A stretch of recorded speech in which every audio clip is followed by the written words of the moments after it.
अस्सलाम वालेकुम नाज़रीन, JN न्यूज़ HD के साथ मैं हूं नाइला भट्टी। नजर डालते हैं आज की अहम खबरों पर। शहदादपुर से JN न्यूज़ के डिप्टी रिपोर्टर सैयद उस्मान अली की रिपोर्ट के मुताबिक पाकिस्तान पब्लिक स्कूल की जानिब से जश्न आज़ादी के सिलसिले में मकामी सन्नी गार्डन में एक परविकार तकरीब का इनेकाद किया गया। तकरीब में आए मेहमानों को सिंध की सकाफत अजरक पेश की गई। तकरीब में सरपरस्त आला प्रेस क्लब शहदादपुर सैयद इरशाद ज़फ़र बुखारी ने मेहमान खुसूसी तौर पर शिरकत की।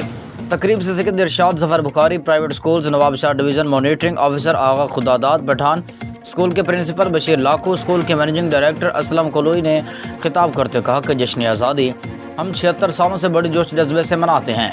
पाकिस्तान बड़ी जद्दोजहद और कुर्बानियों से आज़ाद हुआ। हमें अपने मुल्क पर फ़ख्र है। हम इस मुल्क में रहते हैं। पाकिस्तानी परचम हमारी पहचान है। हमारा फ़र्ज़ है कि हम इस मुल्क की खुशहाली और तरक्की के लिए आगे बढ़ें। मुकर्ररीन स्कूल के तलबा व तालिबात से खिताब करते हुए कहा कि तुम्हें इल्म हासिल करके पाकिस्तान का नाम दुनिया में रोशन करना है। अपने वालिदैन और इस्तिज़ा की इज़्ज़त करो। जश्न आज़ादी की तकरीब में तकर्रुरी मुकाबले और शागिर्दों ने कौमी गीत पर ट्रेवलू पेश किए।